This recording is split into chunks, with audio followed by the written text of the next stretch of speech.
The red lights of the emergency broadcast system flashed across every screen on Earth simultaneously. Admiral Helena Gilbert stared at the holographic projection hovering above the war table, her weathered face illuminated by the pulsing crimson glow. The display showed thousands of vessels, an armada unlike anything humanity had ever encountered. Emerging from what appeared to be a massive spatial rift just beyond Neptune's orbit, "How long do we have?" she asked, her voice steady despite the weight of the question. Colonel Dmitry Volkov, her second-in-command, studied the trajectory calculations. At their current velocity, 72 hours until they reach Mars, perhaps 96 before Earth. Helena nodded, absorbing the information with the stoicism that had carried her through 3 decades of military service. But this wasn't like the skirmishes with the Proxima colonists, or even the Titan Rebellion. This was something else entirely. A force so vast it blotted out the stars behind it. And the Artemis Protocol? Dimitri's eyes betrayed a flicker of uncertainty. The system has never been tested at this scale. The theoretical models suggest it could work, but it could just as easily tear Mars apart in the process, Helena finished for him. The Artemis Protocol had been humanity's most closely guarded secret for the past 15 years. Developed as a last resort planetary defense system, it utilized Mars's unique electromagnetic field to generate a weaponized spatial distortion. The science behind it was revolutionary and terrifying. It had been conceived by Dr. Eliza Reyes, a brilliant physicist who had mysteriously disappeared shortly after completing the initial prototype. Some said she'd fled to one of the outer colonies, horrified by what she'd created. Others whispered darker rumors. "Ma'am," Lieutenant Sarah Kimura interrupted, appearing at Helena's side with a data tablet. "We've managed to intercept some of their communications. The translation matrix is still processing, but we've identified repeating patterns. They're coordinated, methodical. Not their first invasion," Helena surmised grimly. "That's not all," Sarah continued, her voice dropping.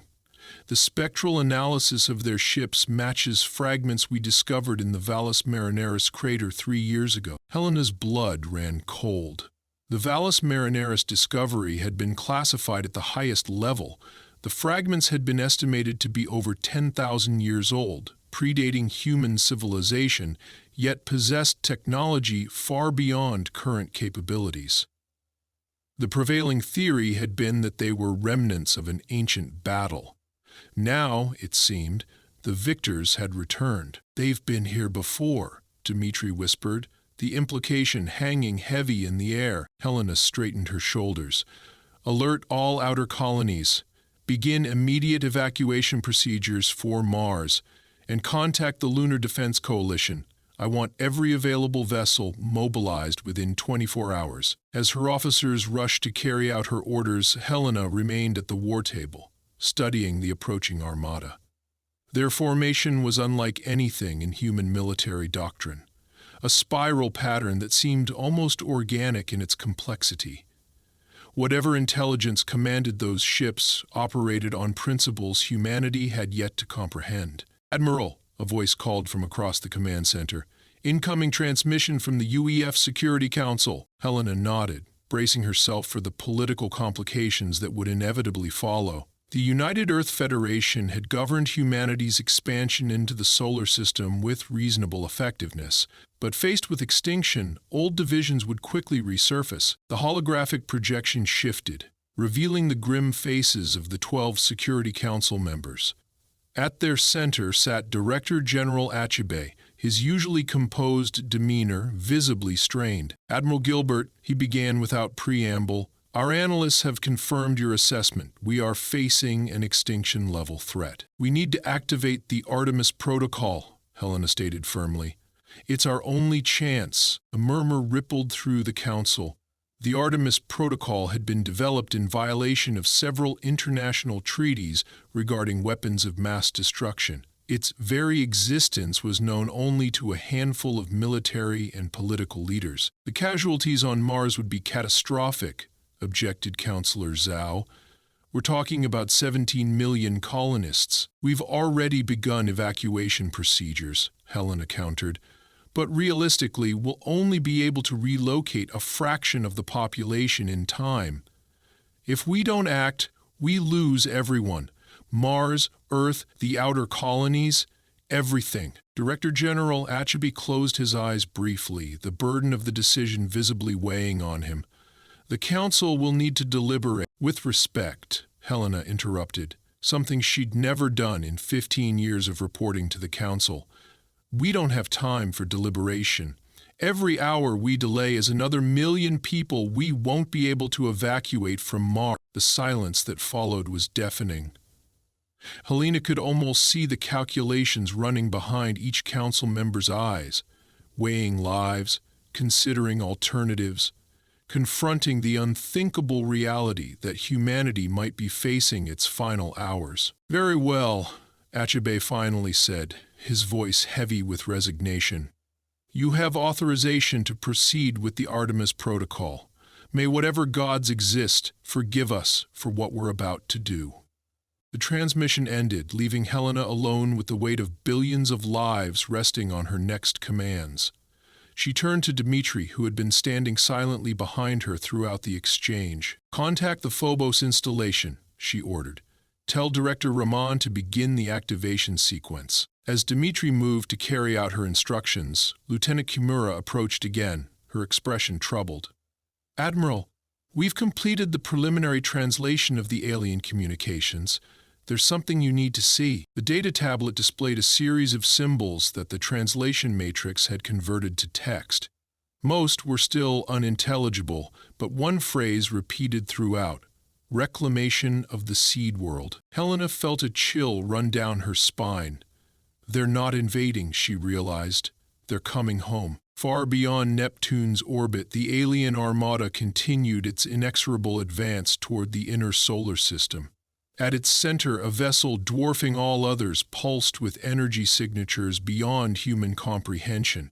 Inside, in a chamber bathed in blue light, creatures with opalescent skin and multiple compound eyes gathered around a holographic representation of Sol and its planets. Their leader, distinguished by elaborate markings across its carapace, gestured toward the third and fourth planets with an appendage that seemed to phase between solid and gaseous states. The gesture conveyed more than mere indication. It transmitted emotional resonance, ancestral memory, and strategic intent simultaneously to all present. The seed world nears readiness, it communicated in the species' unique telepathic language. The indigenous infestation has prepared it unknowingly. Their atmospheric alterations have accelerated the final phase. Another being moved forward, its body radiating subtle hues of concern. The infestation has developed faster than anticipated. They possess rudimentary spaceflight and energy manipulation capabilities. Irrelevant, the leader dismissed. Their development remains within acceptable parameters. The defense shell will neutralize any resistance. The being indicated what humans would call Mars, where thousands of years earlier their kind had established automated terraforming systems designed to gradually transform both Mars and Earth into environments suitable for their species. Earth had been designated the primary seed world, while Mars served as an engineering platform and defensive position. The ancient archives confirm this is the optimal approach, the leader continued. We will reclaim what has always been ours. None question the assertion. Their civilization, spanning hundreds of star systems, operated on timescales incomprehensible to shorter-lived species. What was a 10,000-year absence to beings who measured their lives in millennia and their history in millions of years? What they could not know, what their immense confidence prevented them from considering, was that in the relatively brief period since their last visit, humanity had made a discovery that would change everything. Dr. Eliza Reyes had not, as the rumors suggested, fled to an outer colony. For the past decade, she had been working in a secret facility beneath the surface of Mars, specifically within the labyrinthine cave systems beneath Olympus Mons. The facility did not officially exist, funded through black budget allocations so deeply classified that even most of the UEF Security Council remained unaware of its existence. Eliza stood before a structure that defied conventional scientific understanding. Discovered during a routine geological survey 15 years earlier, the artifact, for lack of a better term, appeared to be a perfect sphere, approximately 20 meters in diameter, composed of a material that absorbed all light and seemed to exist partially out of phase with normal space-time. "Status report?" she demanded, not looking up from her data tablet as Dr. Victor Kagame entered the laboratory. "Power readings are holding steady at 82% capacity," Victor reported. "The interface translation is at 93% completion, but we're still encountering difficulties with the command syntax." Eliza finally looked up, her eyes red-rimmed from lack of sleep. "We don't have time for perfection, Victor. The Armada will reach Mars in less than 60 hours. "I understand the urgency," Victor replied, his voice betraying his exhaustion, "but one wrong command could trigger a cascade failure. We don't fully understand the principles this technology operates on." Eliza ran a hand through her silver-streaked hair, a remnant of the radiation exposure she'd suffered during the initial excavation of the artifact. "We understand enough. This technology wasn't meant for us. It was meant to be used against us." The artifact had not been built by the approaching aliens, but by another species altogether, one that had apparently faced the same threat in the distant past.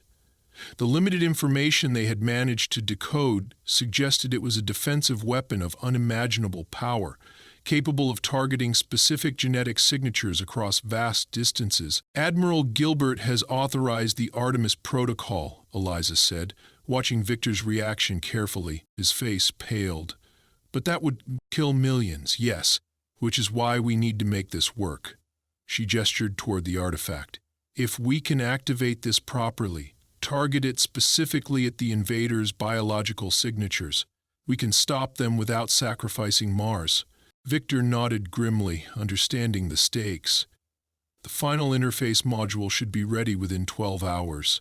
After that, we'll need to channel enough power to activate the primary systems." "The Phobos reactor is being prepared as we speak," Eliza confirmed.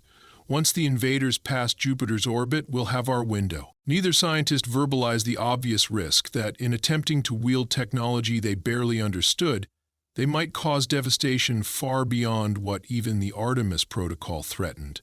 But faced with extinction, humanity had run out of safe options. In a different part of the Mars underground complex, Commander Jackson Rivera led his Special Forces team through final preparations.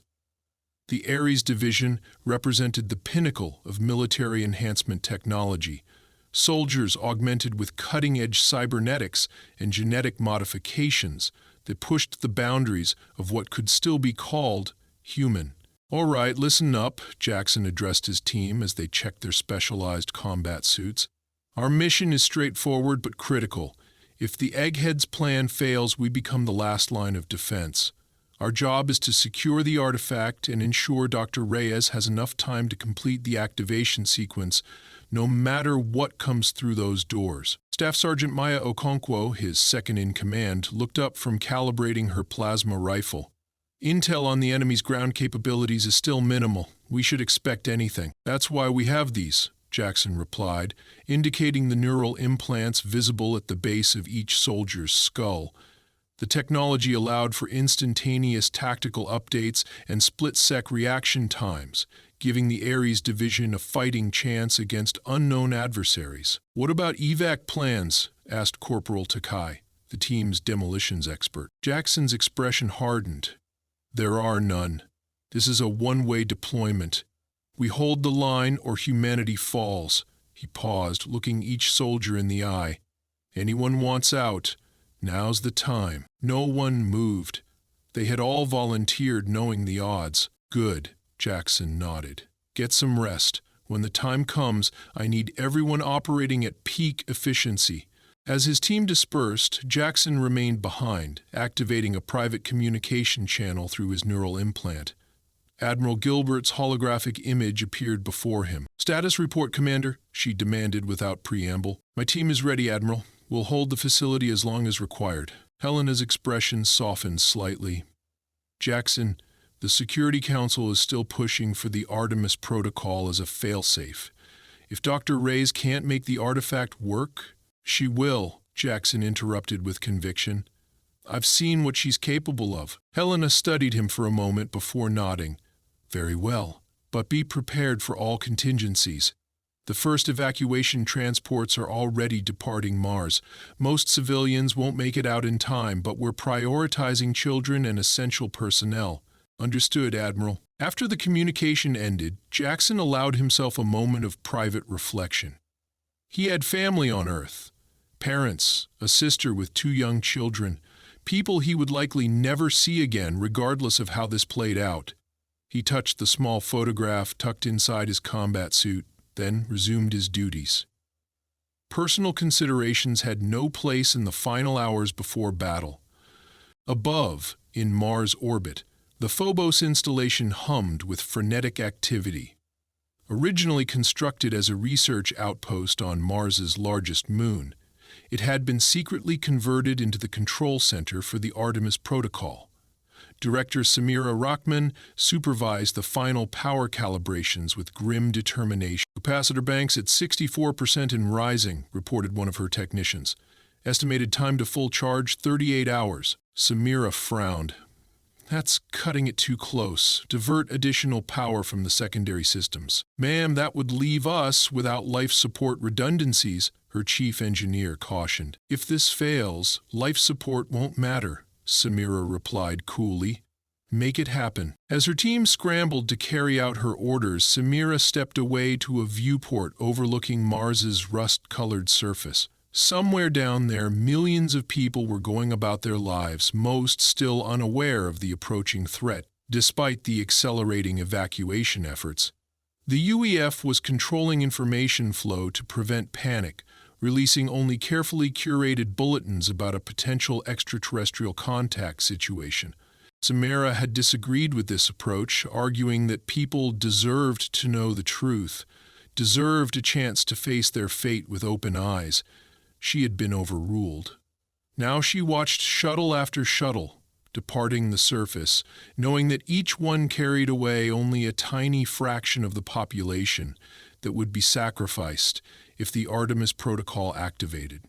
Her communication device chimed, indicating a priority transmission from Earth. Director General HFY's face appeared, looking even more strained than during the Security Council meeting. "Director Rahman," he greeted her formally, "I'm contacting you on a secure channel to discuss contingency plans." Samira straightened. "The Artemis Protocol preparation continues on schedule, sir?" "I'm aware," HFY replied. "But there have been developments. Our deep space telemetry has detected unusual activity within the alien fleet. They appear to be deploying smaller vessels ahead of the main Armada." "Scouts?" Samira suggested. "Possibly. Or something worse," HFY hesitated. "Our xenobiologists have been analyzing the limited data we have. They believe these entities may possess cognitive capabilities far beyond our own, possibly including forms of precognition." Samira felt a chill run through her. "You're suggesting they might know what we're planning?" "I'm suggesting we need to be prepared for that possibility," HFY corrected. "I've authorized the deployment of the 6th Fleet to reinforce Mars's orbital defenses. They won't stop the Armada, but they might buy us additional time if these advanced vessels attempt to target the Phobos installation." "Or Dr. Reyes' facility," Samira added, connecting the dots. HFY's expression confirmed her suspicion. "Just focus on your part of the mission, Director. Earth is counting on you." After the transmission ended, Samira turned back to the viewport, her reflection ghostly against the backdrop of Mars. The fate of 2 worlds now hinged on a desperate gamble with technology humanity barely understood. If they succeeded, history would remember this as humanity's finest hour. If they failed, there would be no one left to remember at all. The alien armada continued its relentless advance through the outer solar system, maintaining the spiral formation that seemed to defy conventional tactical logic. In the command chamber of the central vessel, the leader reviewed the latest sensor data with growing concern. "The indigenous infestation has detected our approach earlier than anticipated," it communicated to its council. "They are evacuating the engineering platform." Another being, designated as the strategic coordinator, moved forward.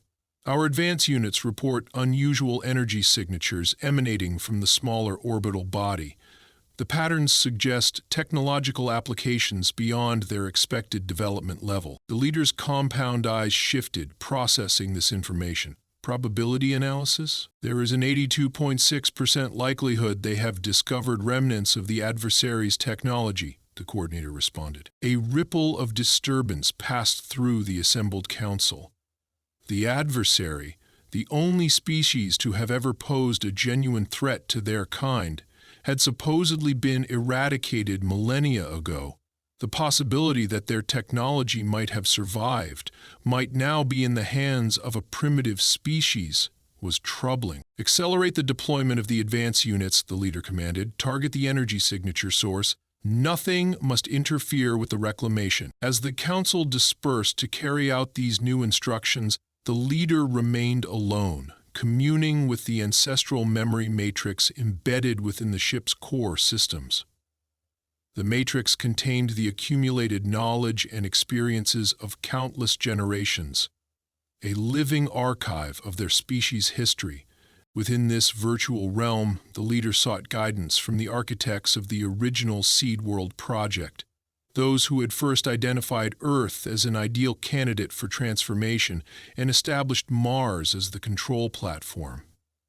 What it found disturbed it deeply. The records showed that during the initial survey, the adversary had been encountered in this same system. A battle had ensued, one of many during the long war between the two species. Though victorious, the records indicated several adversary weapon platforms had remained unaccounted for after the conflict. The leader returned to physical awareness with new urgency. The threat was greater than initially assessed. If the humans had indeed discovered and somehow activated adversary technology, the reclamation faced genuine risk. For the first time in millennia, the leader experienced something approximating fear.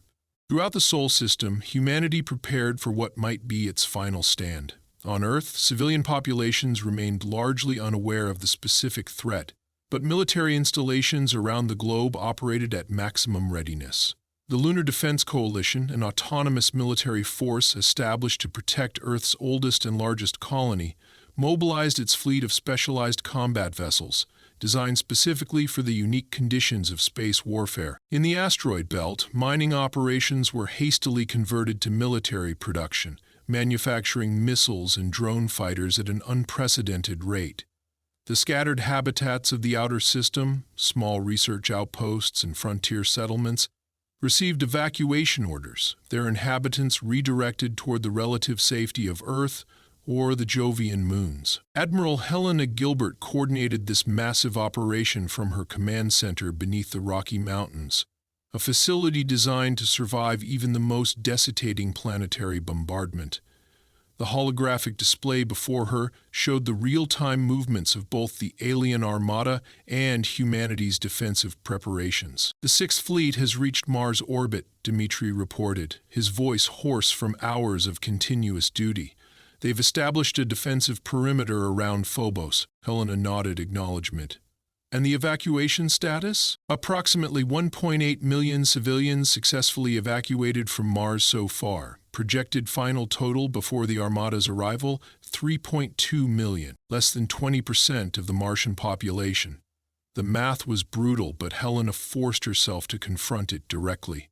If the Artemis Protocol activated, over 13 million people would die instantly. If it didn't activate and Dr. Reyes' alternative failed, billions would perish as Earth fell next. "Admiral," Lieutenant Kimura called out, her voice tight with urgency. "We're detecting multiple objects accelerating away from the main armada. Smaller vessels, Hundreds of them. Projected trajectory? Direct course for Mars. At their current acceleration, they'll reach the outer defense perimeter in under 6 hours. Far sooner than expected. Helena's mind raced through the implications. They know, she realized aloud. Somehow, they know what we're planning. Should we activate the Artemis protocol immediately? Dmitri asked, the question hanging heavy in the air. Helena stared at the tactical display, weighing impossible options. No, she finally decided. Not yet. We give Dr. Reyes her chance first. Alert the Sixth Fleet. They need to hold those advanced vessels back as long as possible. As her orders were relayed, Helena opened a secure channel to the Mars underground facility. Dr. Reyes' face appeared, looking haggard but determined. Tell me you have good news, Doctor, Helena said without preamble. We've completed the interface translation, Eliza reported. Initial power tests are successful. We believe we can target the weapon specifically at the alien biological signatures, sparing human life. How soon can you be operational? We need approximately 5 hours to complete the final calibrations and channel sufficient power from the Phobos reactor. Helena's expression darkened. You have 4. Advanced enemy vessels will reach Mars orbit before then. Eliza's eyes widened slightly, but she maintained her composure. Understood, Admiral.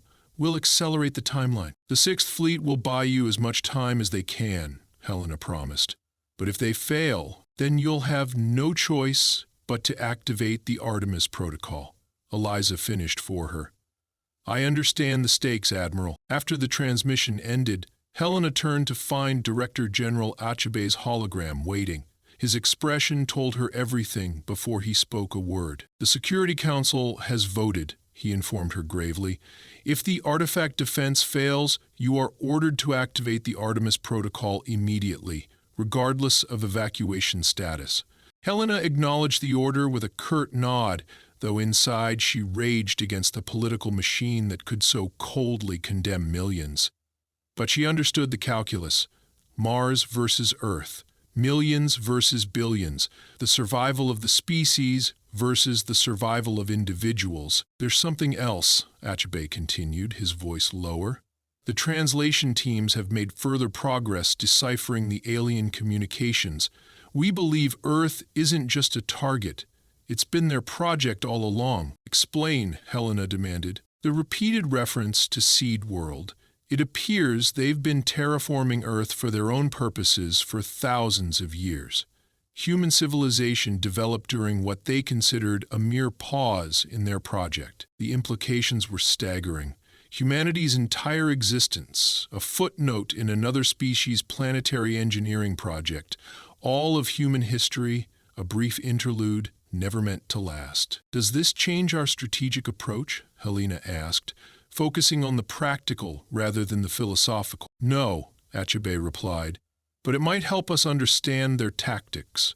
They likely view humans as an infestation rather than an indigenous species with rights. They won't negotiate or show mercy. They never intended to, Helena said grimly. Prepare the evacuation centers on Earth for the incoming Martian refugees and put the lunar defenses on highest alert. If Mars falls, the Moon is next. In Mars orbit, the Sixth Fleet arranged itself in defensive formation around Phobos.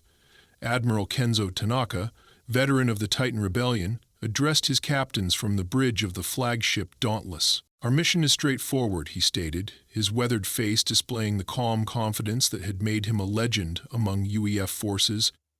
We hold this line until the Mars ground team completes their objective. Intelligence suggests the incoming enemy vessels are faster and likely more advanced than anything we've encountered. We compensate with numbers, determination, and the home field advantage. The home field advantage referred to the complex network of automated defense platforms positioned throughout Mars orbit. Missile launchers, railgun arrays, and electromagnetic pulse generators that could theoretically disrupt enemy systems. Whether they would have any effect against the alien technology remained to be seen. All vessels maintain formation Delta, Tanaka ordered. Weapons hot, but hold fire until my command. Let's see what we're dealing with first. The alien advance force appeared first as distant specks of light, accelerating toward Mars at velocities that strained the fleet's tracking systems. As they drew closer, their true nature became apparent. Not conventional spacecraft, but something far stranger. Each vessel appeared to be semi-organic, with hull configurations that shifted and adapted as they moved, like creatures swimming through water. "Mother of God," whispered Tanaka's executive officer as the sensor readings displayed on the main screen. "Sir, these things are putting out energy signatures off the charts. Our weapons might not even—" "Steady, Commander," Tanaka interrupted. "Focus on the mission parameters." He opened a fleet-wide channel. "All vessels, prepare to engage. Defense Platform Alpha sequence, activate on my mark." The Martian defense network hummed to life, targeting systems locking on to the approaching vessels. The blackness of space lit up as hundreds of missiles streaked toward the alien advance force, followed by the brilliant blue flashes of railgun projectiles accelerating to a fraction of light speed. For a moment, it seemed as though the barrage might have some effect. Several alien vessels altered course, their fluid-like hulls rippling as they evaded the incoming fire.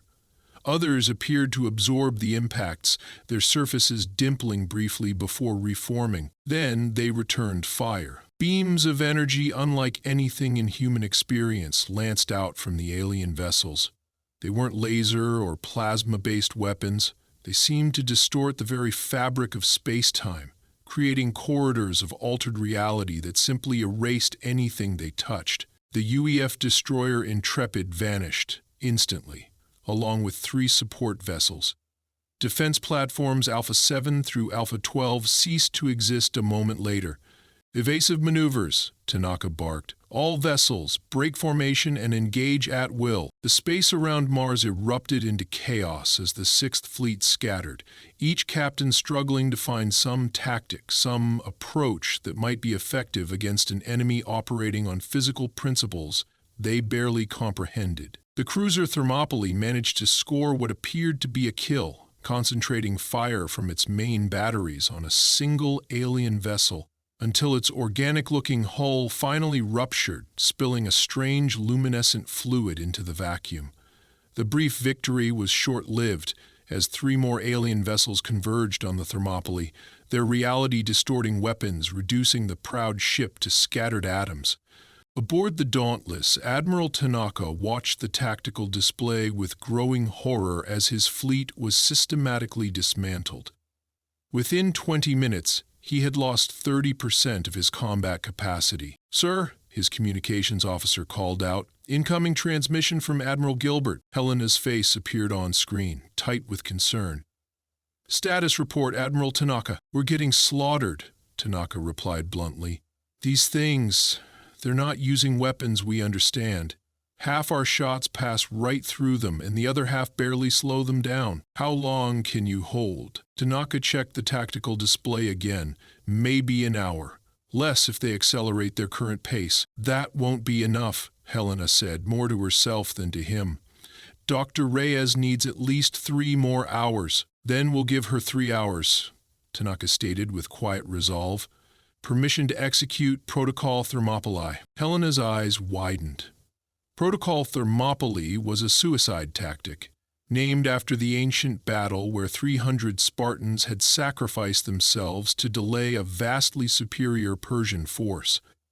It involved overloading the antimatter containment systems of multiple capital ships simultaneously, creating a chain reaction explosion powerful enough to potentially disrupt enemy formations at the cost of the crew's lives. "Granted," Helena finally said, her voice heavy. "Your sacrifice won't be forgotten, Kenzo. Just make sure it's not in vain," Tanaka replied. "Dauntless, out." As the transmission ended, Tanaka turned to his bridge crew.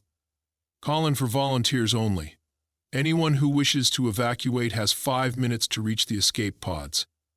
Not a single officer moved from their station. Tanaka nodded, pride momentarily overcoming his grim determination.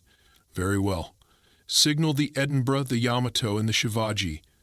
Begin antimatter containment override sequences." Beneath the surface of Mars, in the secret facility under Olympus Mons, Dr. Eliza Reyes worked frantically to complete the final calibrations of the alien artifact.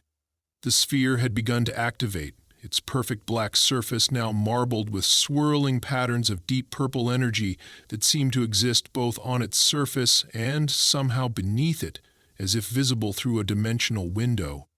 Power levels at 78% and rising, Victor reported, monitoring the energy transfer from the Phobos reactor. But we're detecting fluctuations in the transfer array. The alien attack is affecting Phobos' systems. Eliza didn't look up from her work. Reroute through the secondary conduits. We need to maintain a steady flow. Commander Rivera entered the laboratory, his combat armor showing signs of recent assembly. Doctor, we're getting reports that the orbital defense is failing. My team is taking up defensive positions around the facility perimeter. How much longer do you need? At least 2 more hours for full power and proper targeting, Eliza replied.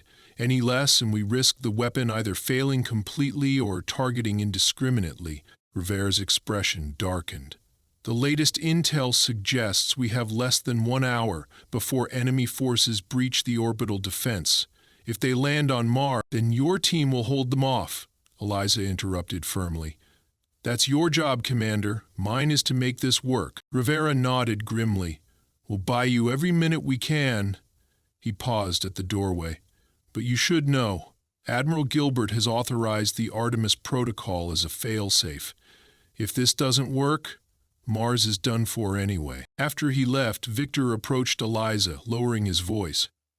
There's something I haven't told you about the artifact. Eliza finally looked up, her eyes narrowing. What? I've been analyzing the command syntax more deeply. This weapon, it wasn't designed by the adversary to fight our current invaders. It was designed by a third species altogether, possibly as a deterrent against both. How is that possible? The historical records are incomplete, Victor finished. I think this system has witnessed more conflicts, more species interactions than we ever realized. And this artifact is evidence that at least one of those species was advanced enough to create weapons that could target specific genetic signatures across vast distances. Does this change our approach? Eliza asked pragmatically. Victor hesitated. Maybe. The targeting system is more complex than we initially thought. It doesn't just isolate genetic markers. It seems to operate on quantum entanglement principles, targeting patterns at the subatomic level, meaning it might be able to distinguish not just between human and alien, but between different alien species. If the historical records are correct, and these invaders have been here before, altered Earth's environment before, they might have left traces of themselves behind, Eliza realized. In Earth's biosphere. Exactly. If we calibrate the targeting wrong, we could end up destroying aspects of Earth's ecosystem that have been influenced by alien terraforming over millennia. The implications were staggering. Humanity had always assumed it had evolved naturally on Earth, that the planet's biosphere was the result of unguided evolutionary processes.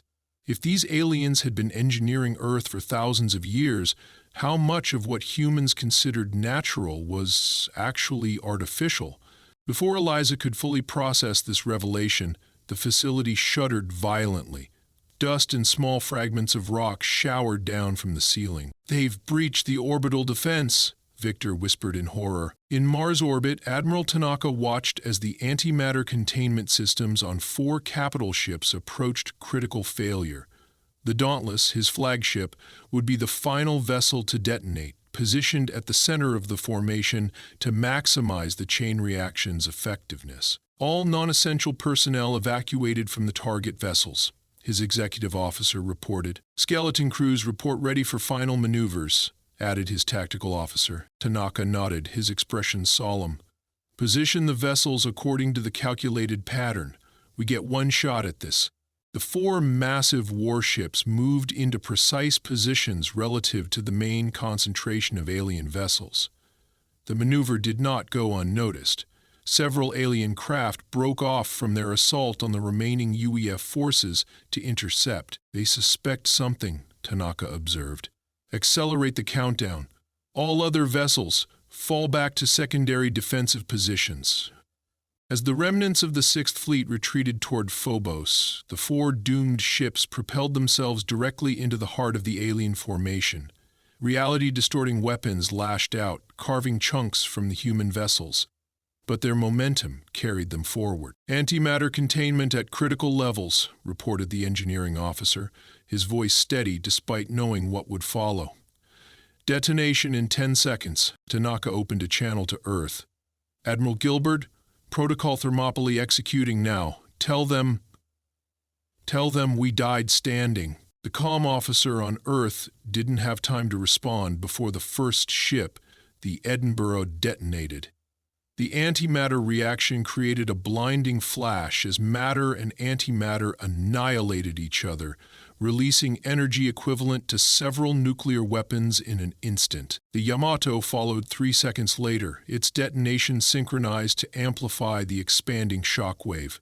The Shivaji's explosion came next, creating a triangular pattern of devastation that trapped dozens of alien vessels in a rapidly expanding field of energy and superheated plasma. Aboard the Dauntless, Admiral Tanaka closed his eyes as the final countdown reached 0. "For Earth," he whispered as the antimatter containment field collapsed. The combined detonation created a sphere of pure energy that temporarily outshone Mars itself. When the light